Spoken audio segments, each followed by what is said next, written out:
келіп осы суреттен қалағандарыңды алып топқа бөліп отыра қойыңдар. Келеміз.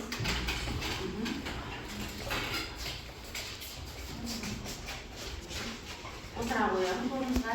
Кім қандай сурет алды, сол бойынша топқа бөлініп отыра қоямыз. Алдымызға қараймыз балалар. Алдымызға қараймыз. Алды болдық па? Ал ендеше мына топтың аты саяхат тобы болады.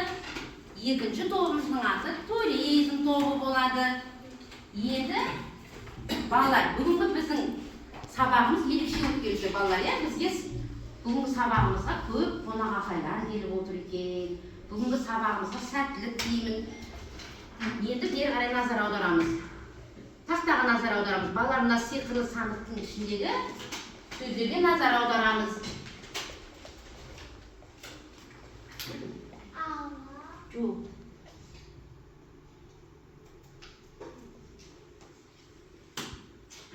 Балалар, бүгін жүректеріңізге жылылық, көңілдеріңізге қуаныш сыйлау үшін сіздерге арнап сиқырлы сөздер парақшасын әкелдім.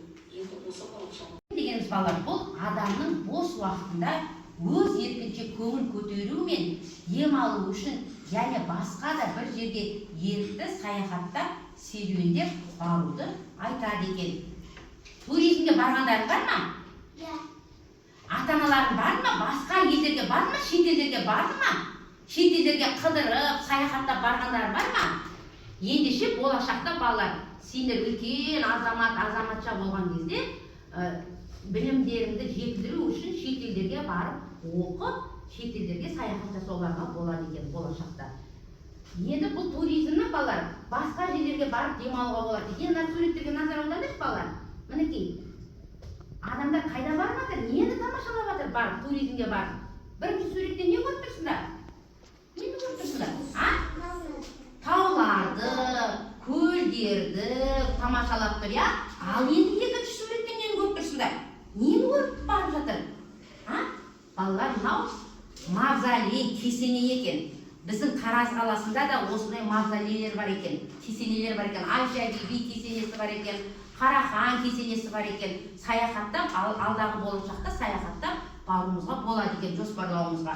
Ал ендеше келесі тапсырмаға қарайық.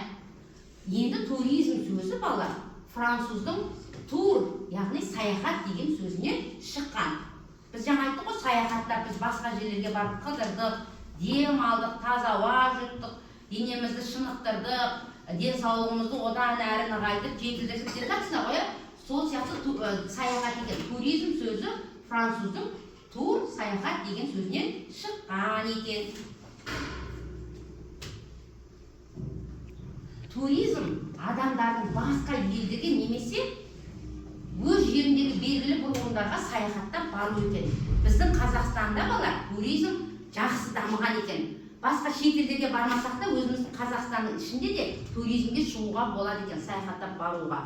Алматы қаласына баруға болады екен. Алматы қаласында не бар балалар? Көрікті жерлер бар ма? Барыңдар ма сондай көрікті жерлерге саяхаттап? Бар ғой?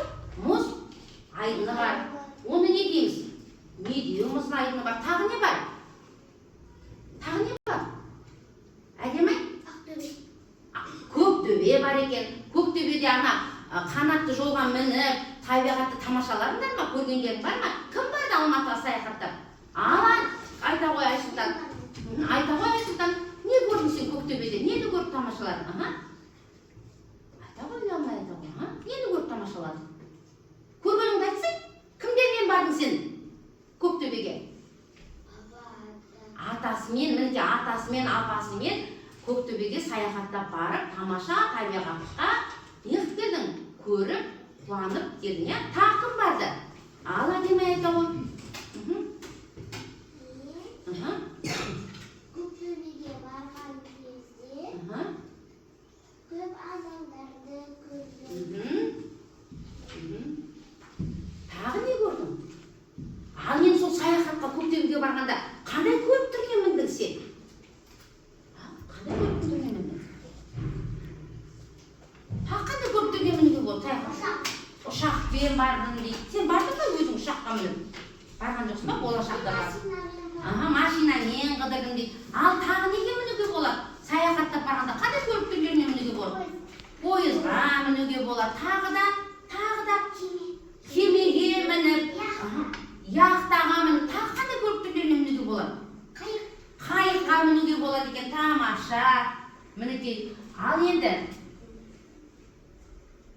Ал мінекей қараңдар, мінекей адамдар туризмге шыққанда несін жетілдіреді екен?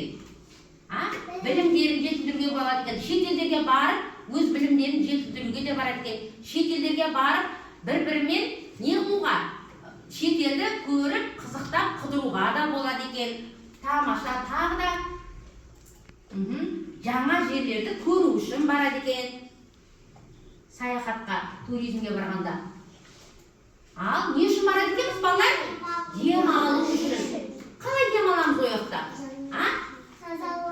Дұрыс айтады, таза ауада дем алып қайтады екенбіз. Тамаша. Тағы. Білімін не істеу үшін? Арттыру үшін. Балалар, біз білімімізді арттыру үшін саяхаттап жүрген кезде де біз білім алады екенбіз. Бізде біліміміз болмаса, біз құжаттарымызды рәсімдей алмай қаламыз, пойызға кешігіп қаламыз. Сондықтан бізде ең бастысы не болу керек адамда? Білім болу керек. Дұрыс айтасыздар, білім болу керек.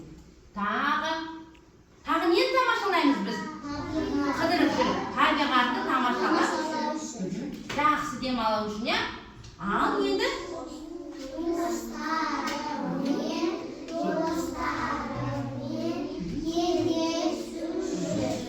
сендер саяхаттап қыдырып жүрген кезде, ол жерде бұрынғы осы сыныпта оқыған, үлкейгенде сендер барасыңдар ғой.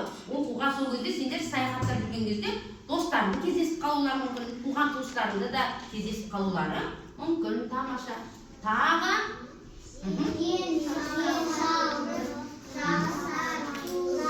дұрыс айтасыңдар. Денсаулығын жақсарту үшін де барады екенбіз. Тағы да кім айтады? Тағы кімнің ата-апалары денсаулықтарын жақсарту үшін? Кімнің ата-апасы қыдырып демалып барып келді? Нұрлан, сенің апаңмен ата? Ал тұрағы. Нұрлан, қайда бар? Ол аспанда ұшақ, алыс жерге тез жеткізеді. Ұшақпен саяхат ыңғайлы. Пойыз жермен жүреді. Ол ұзақ жолға жақсы. Терезеден табиғат көрінеді. Пойызбен саяхат тыныш. Кеме су бетімен жүреді. Ол теңізде